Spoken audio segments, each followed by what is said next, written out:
That was the first time where I actually understood the message around being the hands and feet of Jesus. Don't underestimate the seeds that are being sown. All things that happen to me are an opportunity for me to learn more about God and to learn more about who I am in the context of who God made me. For us, the blessing was scarcity. Scarcity actually breeds innovation. Business is an intensely Christian activity. Is your purpose attached to your gift? We are born unique. What is the thing that I'm naturally just good at, that I'm in the flow? It became an intensely beautiful thing for me to realize that this is who God has created me to be, and that is precious and priceless. If I could put a biblical word to it, it's the grace zone.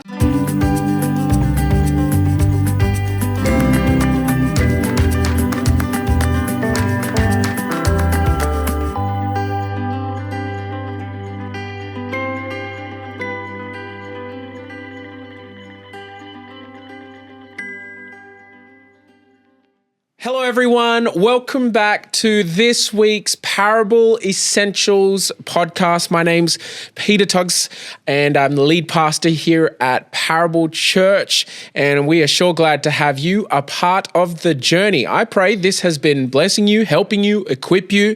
I know we have created this podcast to help shape and equip our teams and our leadership in our church, but if you are just a fly on the wall, gathered around the globe somewhere in your living room or in your car, man, we are sure glad to have you a part of this. Listen, do me a favor. If this is helping you, like it, share it, subscribe it, tell people about it. It would mean a whole lot to us. And it's been an incredible journey of building and pioneering Parable, and we are living in some exciting days. And we just wanted to give you a little bit of a look behind the curtains to get to know people, get to know some leadership thoughts, and just sometimes some great Bible teaching. And so this is blessing me as much as it may be blessing you. And we have had some incredible guests, and we will continue to have some incredible people on this podcast. But I'm excited for today because I have some good folks here from our church, some people that I just am inspired by, will always chat at church. Yeah. And this is, ladies and gentlemen, James and Sem Hinton. Give them a round of applause. It's so good to have you guys. Hi, guys. Welcome. So thanks, good to Fred. be here. Thank you. Thanks So for glad having us. that you guys are here. Now, I first met you guys probably, maybe 2 years ago as we close to that. started church and have slowly gotten to know you over, the time that our church has existed. Yeah. And first of all, I just need to point something out to everyone kind of watching right now. Right. You need to check out this knuckle buster Oh, no. that Sam has on her fingers right now. It's a ring, but I think it's to sort out James.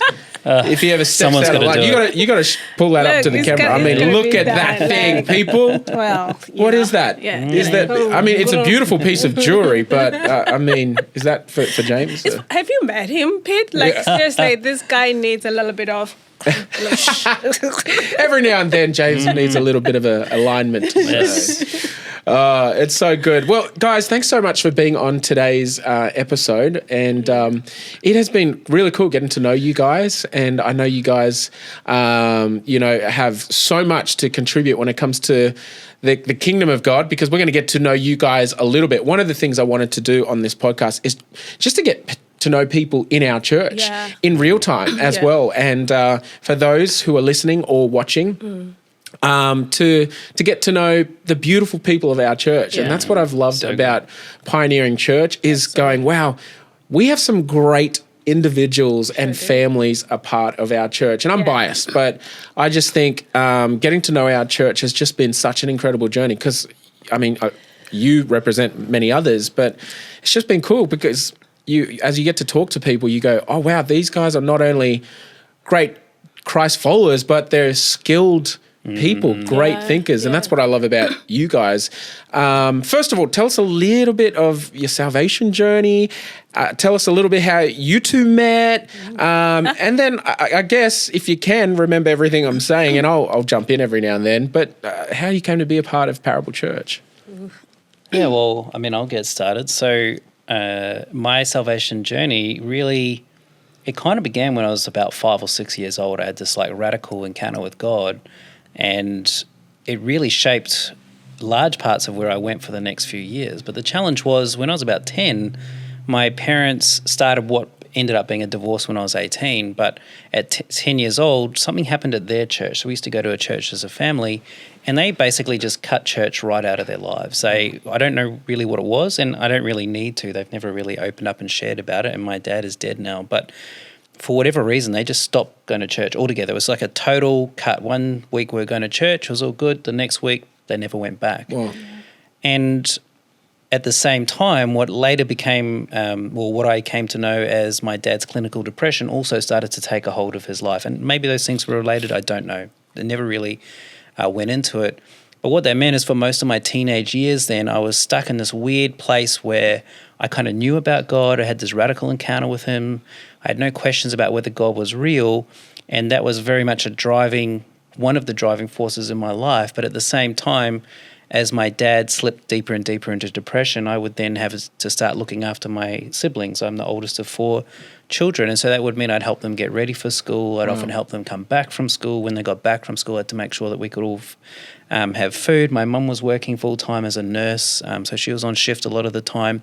So it's just a very turbulent period of my life. And so by the time I got to the end of my teenage years, around 18, I was just a very angry, bitter, confused young man. Like I said, I had no question that God was real, but I hadn't really considered whether God could love me. And I'd sort of decided on my own that I was unlovable by anybody, including God. What that meant from a practical perspective was that at the age of 18, I left New Zealand. So I was born in Australia. Oh, but you're a Kiwi. That's where the accent's from. I knew this was going to come up. Born in Australia, Right. but spent my years at school going in New Zealand. So at 18, I came back to Australia by myself. And I sat down when I got off the plane in Sydney, and I just wrote a list of all of the things that Christians shouldn't do, and decided to go about doing them one by one in an effort to prove that God couldn't love me. Right. And so for the next 3 years, as I executed this terrible plan, but I'm a fairly determined individual, so I just went through my list every day. I'd review it, tick it off. And my life was definitely going off the rails. But every morning I'd wake up and I felt like God would say, I love you. James, I love you. Every day. No matter how crazy the things that had happened the night before, everything. And so at the age of 21, I just, the only way I can describe it, it sounds terrible, I just admitted defeat. I was like, fine. Like, I'm a fairly rational person, I would like to think. So I was looking at the trajectory of my life and I'm like, this is stupid. I'm literally doing stuff that is just dumb. And God loves me, so why don't I choose him? So at that point in time, I just decided the exact opposite of what my parents did. And I just decided, I'm following God and that's what I'm going to do, and I'm going to go to church. And so I went to this little church that was pretty interesting. Stayed there for a couple of weeks, and then I had to move because I was in quite a bad situation. So I moved to a better situation, which also predicated me moving church, and that's where my faith Salvation journey began. went. Wow. That's cool. And was that in New Zealand? No, so that was in Brisbane. That was in Brisbane. And then I moved to an area called Cleveland, which is Okay. down the south of Brisbane. That's so cool. Yeah. It's unreal how the journey of salvation, it's a journey. It's not just this event that takes place. But I love how you found Jesus, maybe not just on the street or, but like you went to a church and it was where you discovered a little bit more about who he was, and I think that's so important because I think we're seeing so many people getting saved this past season. It's just been incredible. And it's just amazing to think it's in church, it's in local church. Don't get me wrong, it can happen outside of church. And I really believe that we've got to keep going out there to reach people. But to see that, I think is really cool. It's really common. Sem? Yes. Well, mine was slightly different, or rather very different. So I'm from South Africa. Yes. That's where I was born. And I was raised Catholic. So Okay. both my mom and dad and my grandma was quite heavily involved at church. So my grandma, it wasn't negotiable whether we're going to church or not. It was a thing to do for us growing up. However, my dad wasn't necessarily into church. So my dad would drive us, leave us at church, go home, and pick us up later. But at the same time, that was not negotiable either from Dad's side. So when Dad said we're going to church, Wow. we were all going to church. And as a young kid, I didn't really think I had the understanding of what was going on, why Dad was leaving. But I knew that my grandma and my mom would be there. So I grew up Catholic, but it wasn't really, I'll probably say years later, that when I left home and started going to uni, that I started to then go on that journey by myself. So I was doing a lot of, my faith journey was really more so interlinked with the family's beliefs. So I went to church because that's what we did at home, not necessarily because I had my own encounter. Wow. So when I went to uni, kind of lost my way a little bit, went into this partying life, had independence and didn't know what to do with it or how to navigate that new season. But what kept me going to church, especially during like Easter or Christmas, was because I could hear my grandma's voice. My grandma was like a really wise woman. She passed when she was about 104 years old. Wow. Yeah. Did she get a letter from the Queen by any chance? I don't know. I think the Queen must have forgotten Oh, okay. grandma. I don't know. Maybe, a few I don't may know how fall it through the works. cracks. I don't know how it actually works with the letter, but she didn't. Wow.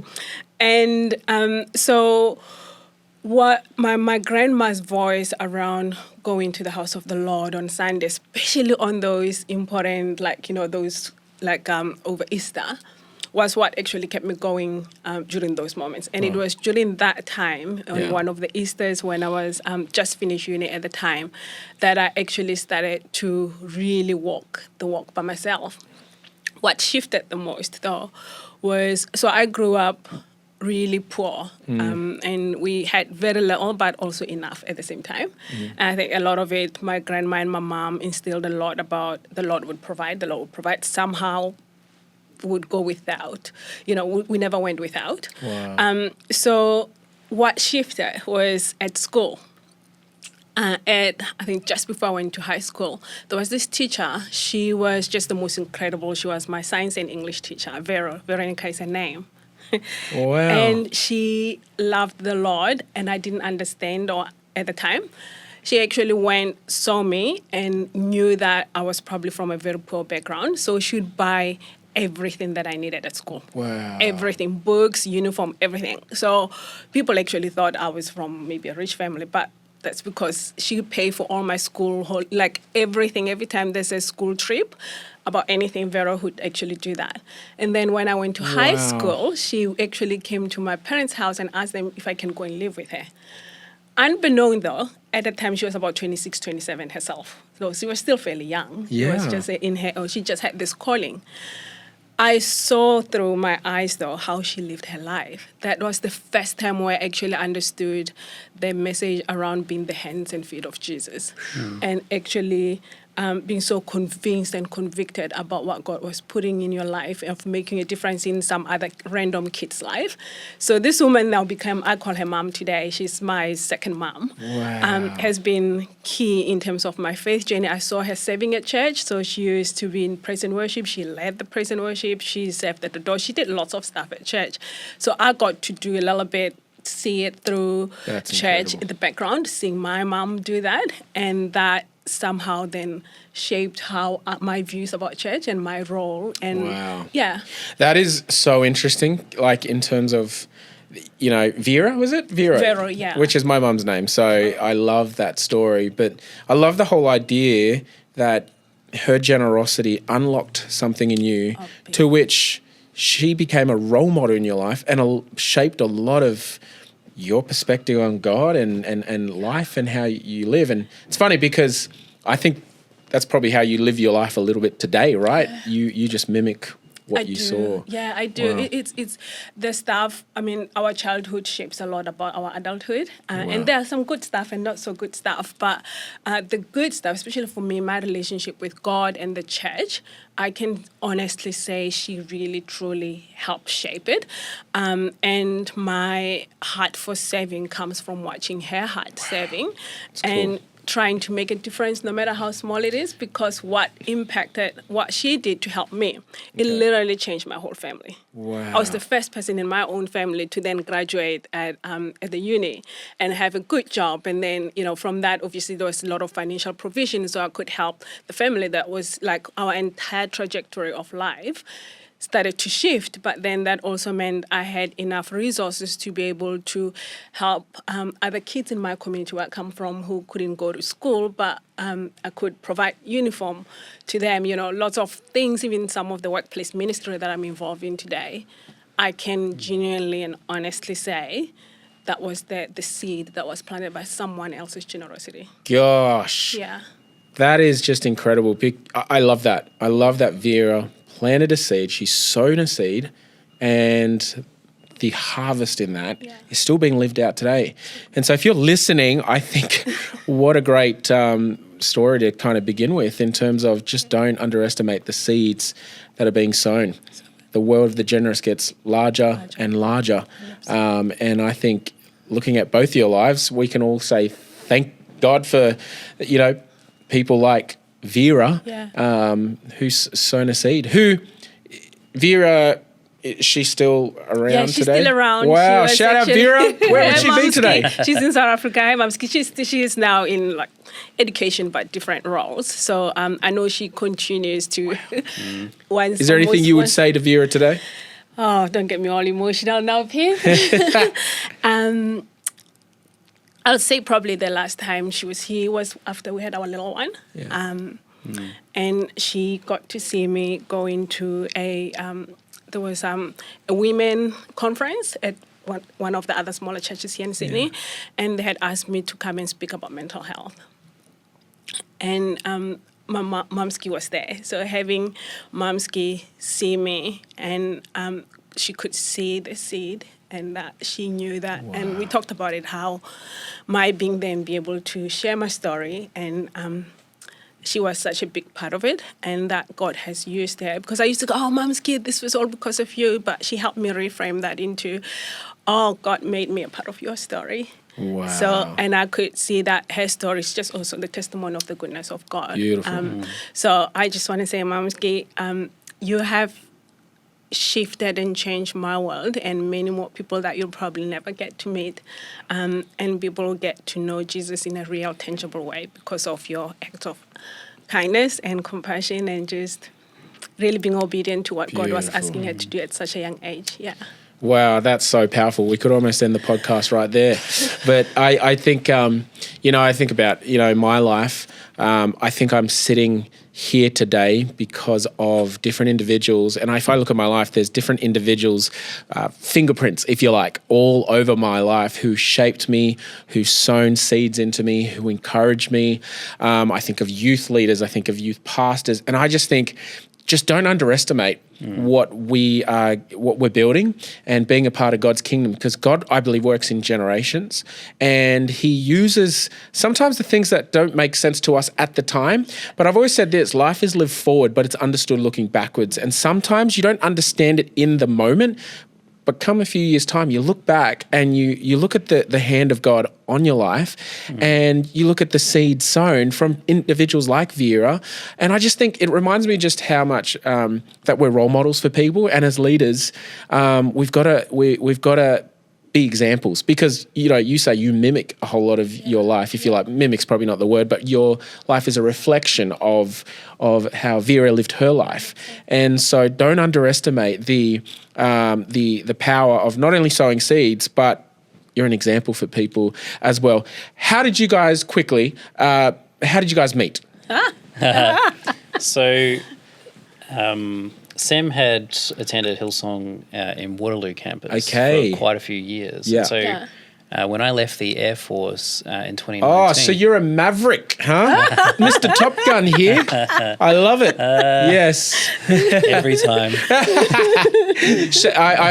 He's become my little default jokes, because I use as my default for jokes is I've told everyone in church that he's Top Gun, he's Maverick, and he's a spy now. So because everyone from the Air Force is apparently a spy. All those things.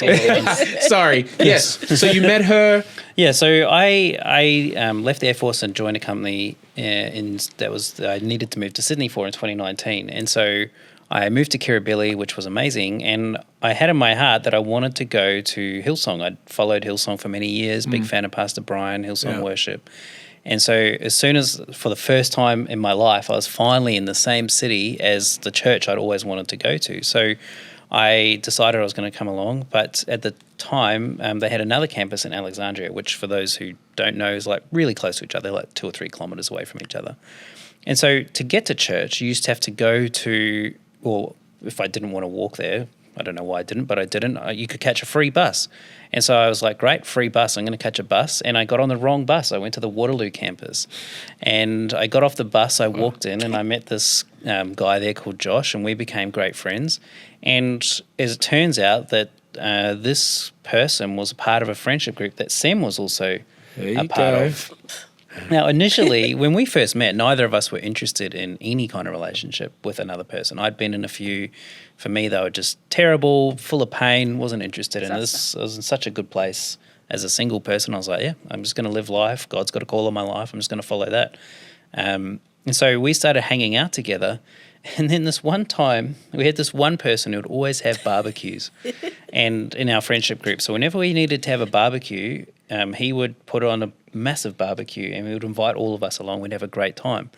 Well, this one time, we individually got invited to this barbecue, but we were the only 2 people that got invited to the barbecue. Now, at that point in time, I thought that they were really good friends with Sem. So I was like, am I getting set up here? But as Sem will tell you when she tells her side of it, she thought the same. She thought I was really good friends with them. So now she's wondering if she's going to set up. And that, so that was awkward enough. But I was like, oh, well, there's food here. Why not? It's a Sunday afternoon. I've got nothing else to do. And then we sat on the couch and they pulled out their wedding video. They're showing us their wedding video. And I'm like, this is a bit weird. And then no joke, this guy turns around. It's just me, his wife, Sem, and him. And he's like, what are you looking for in a woman that you want to marry? And I'm like, wow. Good giveaway. Are you joking? I was like, this must be a setup. And then he's like, so I answered that, like, didn't obviously go that deep. And then he's like, no, I don't feel like you're like really telling me everything. Like, what are you really looking for in a woman that you want to marry? In my head, I'm like, I'm not looking to get married. So but I just felt so awkward. So for the next half an hour, I literally felt like someone had gotten a checklist of all of the questions that you would want to ask someone before you get married. And he just went through them. And I was just like, man, I just came here for like some steak and a sausage. That's amazing. That's a good friend right there. That's a good friend. Is that the way of it, Sem? Like, is that how it wasn't prearranged. He just did it out of nowhere. Yeah. So arranged marriages, they work. Apparently. I'll probably say when we met, we were both serving. Okay. So I was at the doors, welcome team kind of thing. And then, we used to... When you serve, you meet people. Just putting out there. Just saying, Yeah. So we were just doing the Lord's work, both serving. And we just happened to then, Beautiful. every time there's a gathering, we'll all be going out for lunch and doing stuff. So cool. we'll be in the same sort of for months, hanging around each other. The incident with the friend, I did think that they were friends with James because the first time I saw them, that couple, they were actually with him. So I just assumed that they were friends. Okay. They're also South African couple, actually. So they do this massive prize. It's not called barbecue, it's braai. Sorry, yes. Yeah. Get it right, James. Yeah, braai. It's very different. Wrong continent. Yeah. That's cool. What was interesting, though, was this guy, that mutual friend, it is so out of character for him to do that. If you actually met him now, even now, when we talk about it, he's horrified that happened. Really? It's so out of character. He would never he just doesn't even like talking. Oh, so wow. For him he literally grilled him for 30 minutes. And I remember going, okay, yeah, I would like to know. Yeah. And then I think the penny dropped that, he's going to ask me. Look, God uses everyone. 100%. He was a vehicle. He was a vessel. I'm telling you, he was the Yeah. It was just that when you know him, you just realize there's no way he would have not. He said even his wife after I said, what was that? Beautiful. And it's like, what do you mean? He then realized, he was like, I didn't realize I was doing that. Yeah, wow. And so we pretty much left that evening, Yeah. I knew lots of things that I probably, if I was looking for a husband, and if this was going to be the husband, I knew quite a few things that probably it would have taken me months to Wow. kind of talk about. Yeah, so we went on our first date probably about 2 or 3 weeks after that, and we got married a year after our first date. Oh, So cool. I mean, it worked. God's plan worked. I That's guess. it. Yeah. And God uses serving in church, and He uses your friends as vehicles to outwork His purpose. So, no, it's great. Okay, so you guys are James. You are a business leader, and you operate in a certain space. And then Sem, you're a. Yes. Tell me. I know. You do it all. I do feel all things. Yeah. I am a Gallup coach. I am also an executive coach. I'm a mental health clinician. There you go. So, and my also background is in forensic mental health. So just working in jail systems. Yeah. So you're a Swiss Army knife. That's what you are. You do it all. Loves working with people. I just love working with people. Yeah. Yeah. That's what I've loved about getting to know people in our church. Again, like I said at the very beginning, like just the quality of people, but just to hear like just fascinating things about what people do. And, James, I've been getting to know you a fair bit with, leading business and sometimes the ups and the downs of that. And I guess when you're leading or building anything, it's the same with church life. There's seasons. And big shout out to all the business leaders in our church who are just incredible. They inspire me in so many ways, so much wisdom there. But yeah, tell us about, I guess, some of the ups and downs. What have you learned in the mountaintops and in the valleys of building something where you've got a vision to build what you feel like God's put on you and your business? And then I guess I'm sure you've walked through mountaintops and I'm sure you've walked through valleys. How have you navigated that? Yeah, I think with business, and I think it's a thing about life and following the call of God in your life, it's one of those things where it's something that you have to outwork. I think theoretically it's easy to sit back and see the characters in the Bible and sort of read about their stories and you can learn the lessons from them, and that's really good. But when you're working it out yourself, I found that that's where you really get to know who you are, who God is, and where those two worlds collide. Wow. Because no matter where you are, whether you're on a mountaintop or going up a mountain or coming down a mountain or in a valley, going into a valley, at all of those different seasons, the way that you relate to God sometimes stays the same, but it's also constantly shifting. It's easy sometimes to feel that you're in a valley because the enemy's attacking you or that sort of stuff. But the reality is that's not what the Bible says. The Bible says that all things work together for good for those that love God and are called according to His purpose. And in that aspect of safety is the knowledge that God is intensely interested in me, and the situation that I'm going through right now is an opportunity for me to get to know Him more and for Him to reveal Himself to me more. Beautiful. And that intensity of that relationship ebbs and flows. Like some days I might wake up and in my quiet time I'm like, man, that was so good. I was really in the zone. Other days I'm like, God, like I am done. What else can happen today? Yeah. Like I have no capacity left, and yet I do somehow end up with enough capacity. So I think that for me is the dominant thing, that all things that happen to me are an opportunity for me to learn more about God and to learn more about who I am in the context of who God made me. So then when I talk about my story and the things that I've been through, I mean, I am blessed. I have done so many different things in my life and achieved so many things that when I was growing up, I thought would take me my whole life to do. Like when I was sort of in my teenage years and going through that angry stage and that sort of stuff, I thought to myself, if I could just have a job where I traveled the world, I would be so happy. For me, like the pinnacle of success was someone who every couple of weeks could get on an airplane and fly somewhere different in the world and meet new people and go to new places. And I had achieved that by my mid-30s to the point where I was traveling so much that I was like literally in a different country every month. And I got to the point where I was like, okay, like I've done that thing, like that's awesome and I had a great time, but now I want something more. So when God called me to business, I feel like I had no idea what I was really signing up for. I had this intense desire by that point in time. I'd gone through a bunch of counseling. I'd worked through some of the inherent issues that I'd sort of developed during my teenage years and kind of really started to fall in love with who God had made me. And so by the time I got to business, we were married, and I remember going to Sam and saying, I feel like God is calling me to go into business. Wow. And at the time, I guess the dominant emotion or the dominant feeling I had was curiosity. Like, what is this going to look like? I had no idea that for the first 12 months of business, I would be on this like intense personal journey where my business literally did nothing. Wow. But I learned a ton about myself. I didn't know that I would, build a fairly successful startup for over 2 years and end up like with 12 people working for me only for it to fall apart in a month. Wow. Like, I had no idea that was coming.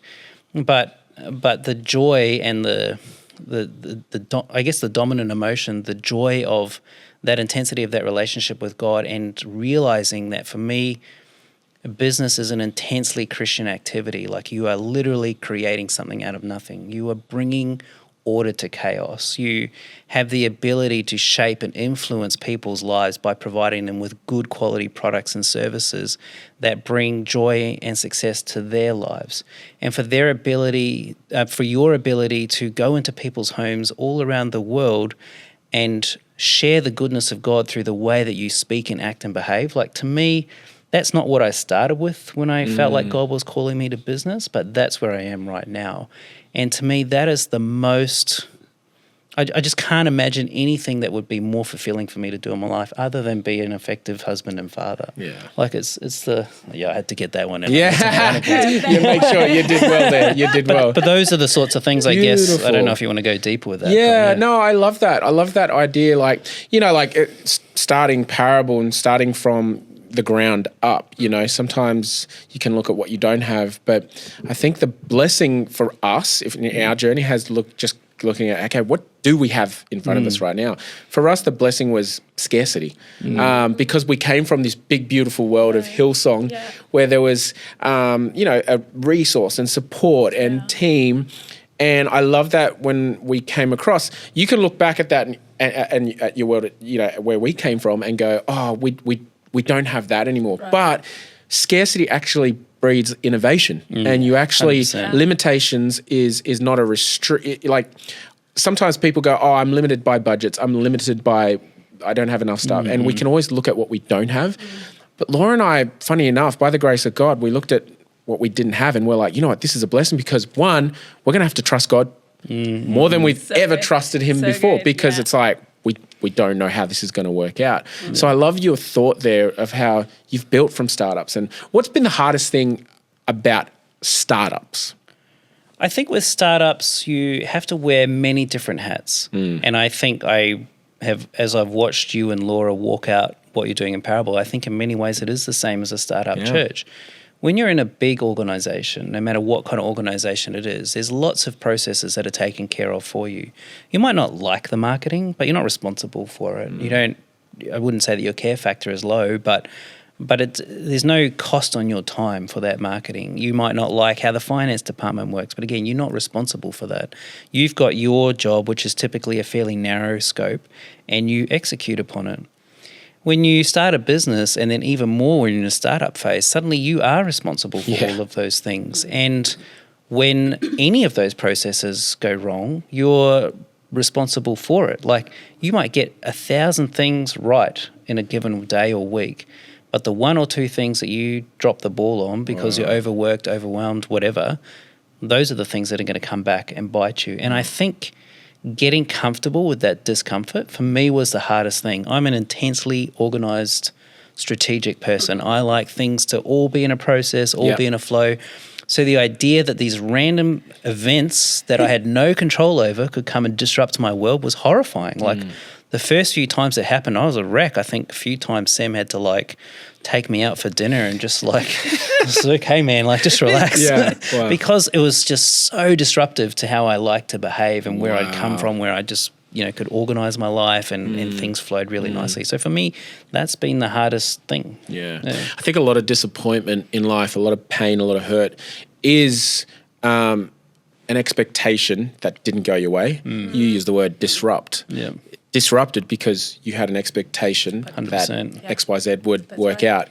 Something came in and, and I just think it's just funny how, well, it's not funny, but pain, hurt is all just unmet expectations in reality. But 100%. so good. But Sem, I love, this is a great segue because you obviously offered some help and you offered support to your own husband. You work with people. Yes. You work with people in all walks of life. Yeah. CEOs, leaders, execs, teams, marriages. Your own husband, who was walking through a lot of practice. Yes, you've had some practice there, so you noticed. Hey, how much practice are we talking about? Good practice, Yeah, but tell us what's the common thread? What's the common thing that you see when working with people in leadership teams, where there's collision of personalities, or whether it is someone who is a business leader and there's what they expected and it's just not going the way they expect? What's the common thread? What can you share with us? Pete, that's a big question. Yeah.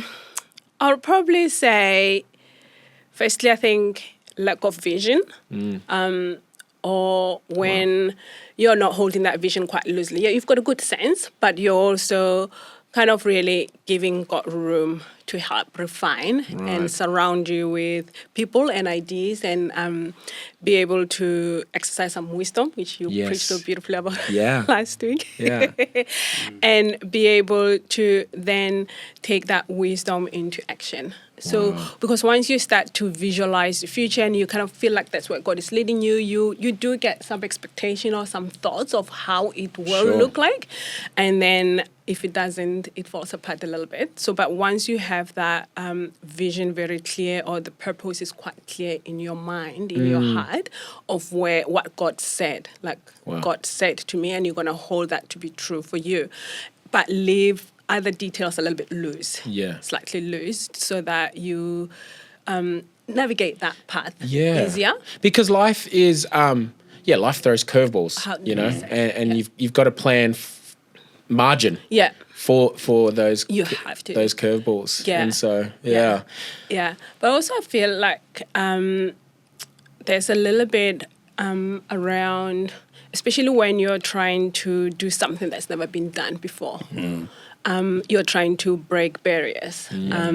So you don't necessarily have role models around you that, you don't have someone you can call, say, hey, look, how do I do this? So you still have to then work it out. And there's going to be, a couple of times where you're going to have to fall and talk to yourself, have a meeting with yourself, and then stand up, surround yourself with wise counsel, and be able to keep moving. But it's that why, the why that will keep you going, even if life throws some some stuff at you. I like that you say that you said that you work with Gallup strengths. So we all have strengths, we all have gifts, we all have weaknesses, if that's what you call them. I know there's people here who are trying to figure out their purpose in life, and they're listening in, and what's my purpose? How is your purpose attached to your gift? Is it and how, if it is, how do you shape that? Because I have met people who have a passion to sing, but their gift to sing and their skill to sing. Me. I'll use me as an example as well. Like, I wanted to be the next MJ, Michael Jackson. Now, my skill level just did not really meet, the same level as my dreams. But talk us through that. How do you know? How do you know purpose, gift, skill? How do you take all of that and move towards, what God's put on your life? So good. So good, Pete. Okay, let me just maybe start first positioning it with Gallup, and so that we understand what that work is all about. So the Gallup work, they've done about 50 years of research around this area. So it's based on positive psychology. The theory around it is that we are born unique, and you have natural talent that cannot be matched by another person. That you're so unique in how you form relationship, in how you think, in terms of how you process stuff, in how you form relationship, friendships, and in how you execute and how you get stuff done. We can all agree that we do get stuff done, but how we go about it is very different. We all have the capacity to be strategic in some sense, but to what extent is a natural thing that you are not necessarily taught, you were just born with it. So the question is, what is my thing then? What is the thing that is so special about Sem? When God created me, what was the thing around what are my natural talents? What is the thing that I'm naturally just good at, that I'm in the flow? Time can go past and you'd love doing it. You know how sometimes, Pete, you share about, planting a church, don't get me wrong, it comes with its different challenges, but I love it. I just love it. I feel so energized. People always ask me, are you exhausted at the end of it? And you're like, no, not really. Yeah. And it's sort of, that's how you know something, you're within your element, what God created. It's something that should be exhausting or would be exhausting to someone else. It's not to you. Wow. And it's something that comes effortless. So you just never thought, like, I'll share this. I love clothes, and you've already mentioned this, parents. I love clothes. I love really how I dress, and, but it's something that comes so easy to me. I don't spend hours. I don't spend like 5-10 minutes tops. This is it. We're putting on, we're going. That's something that I can just quickly pick up. Wow. I can focus and get my energy into a particular subject right away, and nothing's going to distract me. So those are some of the natural things that I know naturally I can just excel at without necessarily, I don't need training, I don't need coaching around it, I'm just naturally okay with that. So that's one way you get excitement out of it. That's cool. You get the sense of energy, so we call it like how you know is there's a sense of energy around it, there's a sense of excitement, and you're not exhausted by the same thing as someone else would be exhausted by that thing. I love that. It's almost like living in like what I've heard as like flow state, right? That's it, yeah. You're in your flow zone, which if I could put a biblical word to it, it's the grace zone. That's it. And living in that grace zone. And, for me, it's leading church. It's preaching like, it comes with blood, sweat and tears, but I feel like it's not like strenuous, like I'm not outside of my grace zone. And I think would you say there are some big indicators of when you are outside of that? That's so good, Peter. Yes. So let's just talk first about even one of their talents would be communication, right? There are people who are just naturally, there's a thing about how they can get the message across. They're not necessarily, sometimes they're not, it's not like a professor talking, in terms of facts, but there's a sense of anointing. You can just tell this person was meant to be doing this thing. At the same time, when you don't know how to use the natural talent, that's where the blind spots come in. So, say using the same example of communication, if you haven't really worked out when it's not working for you and for the purpose of what it's meant to be doing, then you talk nonstop or talk on top of people, over people, without giving them because you have the natural need to speak most of the time. I see what you're saying. Does that make sense? Yeah. So it doesn't work well. The same thing that's supposed to be a talent and a strength for you, now it becomes a blind spot of a leader. Wow. Because you have not learned how to, what we say, dial it up or down. So knowing when to use it and how much of it is required in different circumstances. So it's almost like there's a redeemed version and then there's an unredeemed that's version. So good. Yeah, that's wow. so true. So your strength could also be your weakness? Also be the Gallup, they don't use the word weakness basically, but that's what it is really. It can be your blind spot. Wow. A lot of times, do you have another example of that, like outside of communication? Like yes.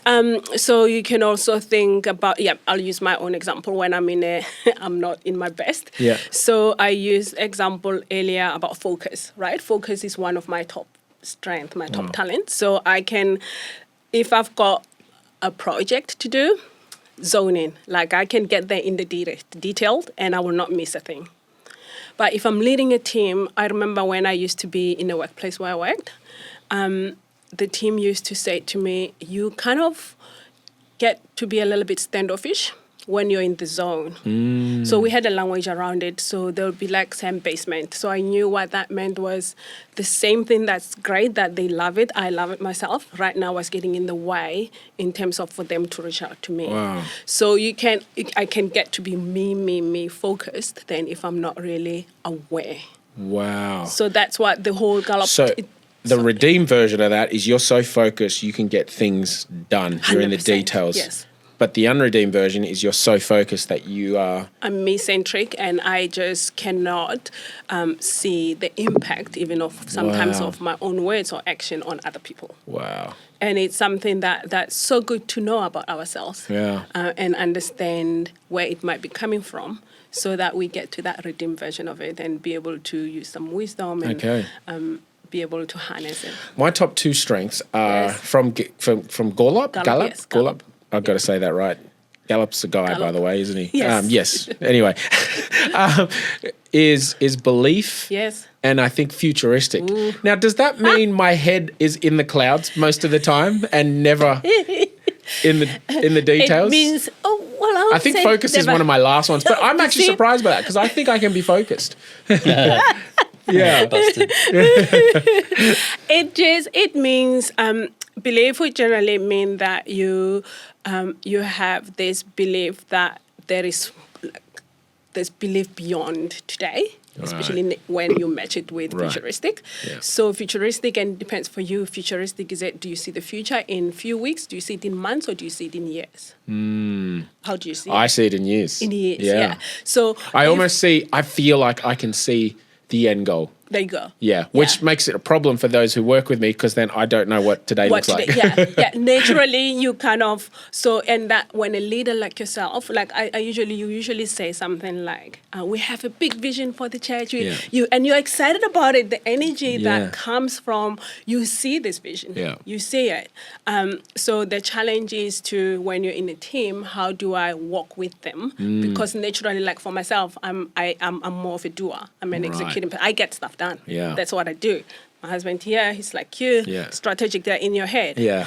So the question is, how do you collaborate? That's the beauty of Yeah. strength. The natural talent, it's meant to be used in community. Wow. It's alone, it's no good to you. Yeah. It's only in community you can actually see the impact of it. Beautiful. So when we work together, my job in that case as an executing person, rather than getting stressed by the fact that, oh goodness, Petey said it again with this 20 years. Today we've got, because executing person, naturally they're going to think, oh, what do we need to do now? What does that mean? Yeah. Instead of getting nervous by that, then the challenge is, okay, I see what he's saying. Then as executing leaders, how can we work with Pete for him to share what that future looks like in detail that we need to be able to know, work back for us? Naturally, then they'll take that into some actions of what we need to do operationally. I totally, because we all see different. We've all got different vantage points, and instead of that tearing us apart and trying to all become like each other, it's actually a strength for the team to go, hold on, I'm gifted on this team to see it this way. Yes. You're gifted on the team to see it this way. And Captain Planet, by our powers combined, we can build something pretty incredible, right? So good. That's so cool. Yeah. So good. Yeah. Wow. It's actually an intensely biblical concept when you look at it, because in the Bible it talks about how we're all part of the body, but we're not all the same part of the body. Yeah. If a finger's trying to be a toe, Yes. you got a problem. If a head's trying to be a heart, So true. that's a problem. And I think for me, I got exposed to Gallup strengths through Sem. Like when we were dating, we would talk about it a lot. So I went and did my own research, and it became an intensely beautiful thing for me to realize that this is who God has created me to be, and that is precious and priceless. But God has not created me to be people like this. And I would look at the people who could do things that I couldn't do, like the ones who are really good at executing. I'd be like, man, why can't I be like these people? That's how I used to feel. Like, you know, they just turn up and they have an action plan for the day and they have their to-do list. I hate to-do lists. Like they just drive me insane.